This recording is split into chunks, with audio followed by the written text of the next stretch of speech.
राधे राधे। जय श्री कृष्णा। मैं अमावस्या तिथि के बारे में कुछ कहना चाहूँगी, जो सनातन धर्म में हमेशा महत्वपूर्ण मानी गई है। लेकिन भाद्रपद की अमावस्या दान, पुण्य और पितरों के तर्पण के लिए काफ़ी खास कही जाती है। मान्यता है कि इस अमावस्या के दिन शुभ और मांगलिक कार्यक्रम नहीं होते हैं। चलिए जानते हैं कि इस साल में भाद्रपद की अमावस्या तिथि किस दिन है, और साथ ही जानेंगे कि गंगा स्नान और पितरों के लिए तर्पण सही समय क्या है। यह आप डिस्क्रिप्शन बॉक्स में देख सकते हैं। पौराणिक शास्त्रों में भाद्रपद अमावस्या के दिन कुशा इकट्ठी करने की मान्यता है।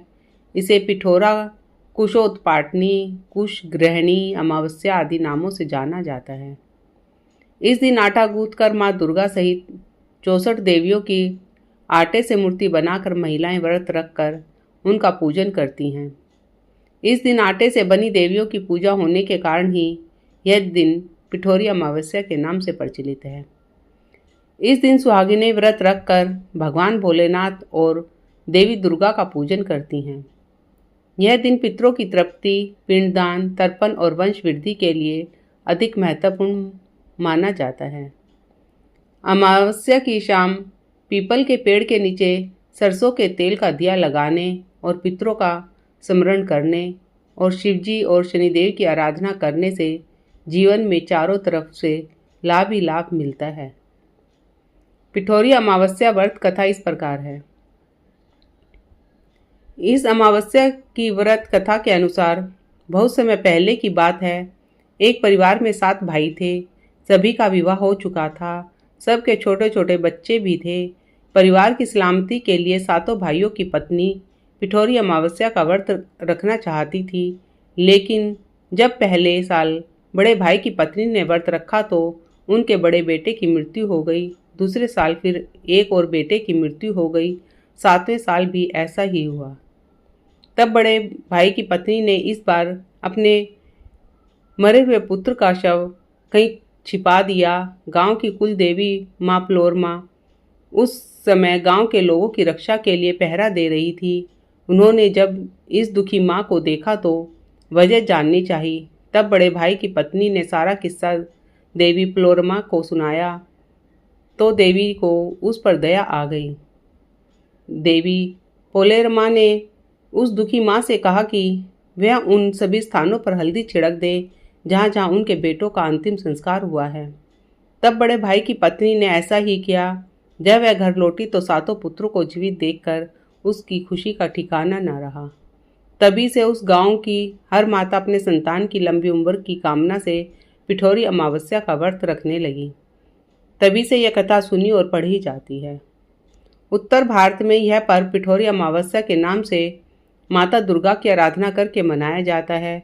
वहीं दक्षिण भारत में यह त्यौहार पोलाला अमावस्या के रूप में माँ पोलेरमा, जिन्हें माँ दुर्गा का ही एक रूप माना जाता है, की पूजा अर्चना के साथ मनाने की परंपरा है। अमावस्या की दूसरी कथा इस प्रकार है। सोमवार के दिन पड़ने वाली अमावस्या को सोमवती अमावस्या कहा जाता है। यह सोमवती अमावस्या बेहद खास मानी जाती है। कहते हैं कि इस दिन व्रत कथा सुनना बेहद शुभ माना जाता है। आइए सुनते हैं सोमवती अमावस्या की कथा। एक गरीब ब्राह्मण परिवार था। उस परिवार में पति पत्नी के अलावा एक पुत्री भी थी। वह पुत्री धीरे धीरे बड़ी होने लगी। उस पुत्री में समय और बढ़ती उम्र के साथ महिला की गुणवत्ता का विकास हो रहा था।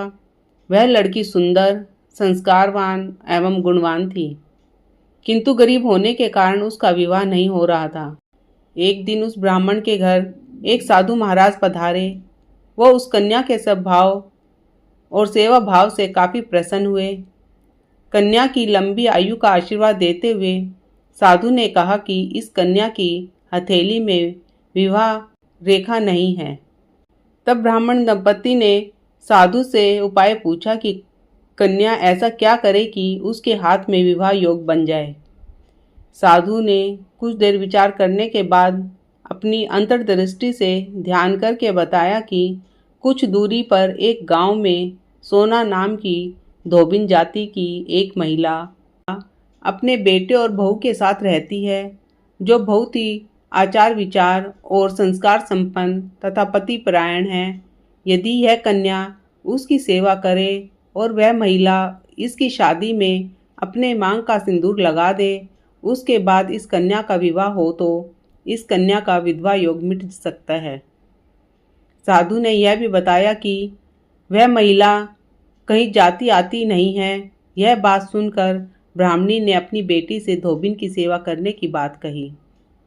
अगले दिन कन्या प्रातःकाल ही उठकर सोना धोबिन के घर जाकर साफ सफाई और अन्य सारे काम करके घर वापस आ जाती। एक दिन सोना धोबिन अपनी बहू से पूछती है कि तुम तो सुबह ही उठकर सारे काम कर लेती हो और पता भी नहीं चलता। बहू ने कहा, माँ जी, मैंने तो सोचा कि आप ही सुबह उठकर सारे काम खुद ही खत्म कर लेती हैं। मैं तो देर से उठती हूँ। इस पर दोनों सास बहू निगरानी करने लगी कि कौन है जो सुबह ही घर का सारा काम करके चला जाता है। कई दिनों के बाद धोबी ने देखा कि एक कन्या मुंह अंधेरे घर में आती है और सारे काम करने के बाद चली जाती है।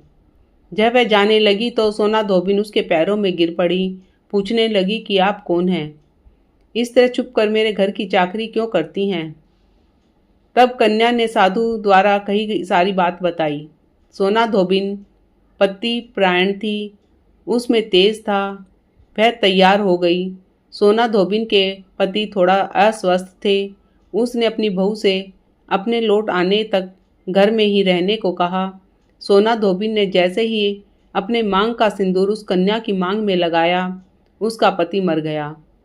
उसे इस बात का पता चल गया। वह घर से निराजल ही चली थी, यह सोचकर कि रास्ते में कहीं पीपल का पेड़ मिलेगा तो उसे भवरी देकर और उसकी परिक्रमा करके ही जल ग्रहण करेगी। उस दिन सोमवती अमावस्या थी। ब्राह्मण के घर मिले पुए पकवान की जगह उसने ईंट के टुकड़ों से 108 बार भवरी देकर 108 बार पीपल के पेड़ की परिक्रमा की और उसके बाद जल ग्रहण किया। ऐसा करते ही उसके पति के मुर्दा शरीर में वापस जान आ गई। धोबिन का पति वापस जीवित हो उठा। इसीलिए सोमवती अमावस्या के दिन से शुरू करके जो व्यक्ति हर अमावस्या के दिन भवरी देता है, उसके सुख और सौभाग्य में वृद्धि होती है। पीपल के पेड़ में सभी देवताओं का वास होता है। अतः जो व्यक्ति हर अमावस्या को न कर सके, वह हर सोमवार में पड़ने वाली अमावस्या के दिन 108 वस्तुओं की भवरी देकर सोना धोबिन और गोरा गणेश का पूजन करता है, उसे अखंड सौभाग्य की प्राप्ति होती है। ऐसी प्रचलित परंपरा है कि पहली सोमवती अमावस्या के दिन पान, धान, हल्दी, सिंदूर और सुपारी की भवरी दी जाती है। उसके बाद की सोमवती अमावस्या को अपने सामर्थ्य के हिसाब से फल, मिठाई, सुहाग सामग्री, खाने की सामग्री इत्यादि की भवरी दी जाती है और फिर भवरी पर चढ़ाया गया सामान किसी सुपात्र ब्राह्मण, नंद, भांजे को दिया जा सकता है। यह ध्यान रखें, यह भवरी का सामान अपने गोत्र या अपने से निम्न गोत्र में दान नहीं देना चाहिए। बोल ब्रह्मा विष्णु महेश की जय।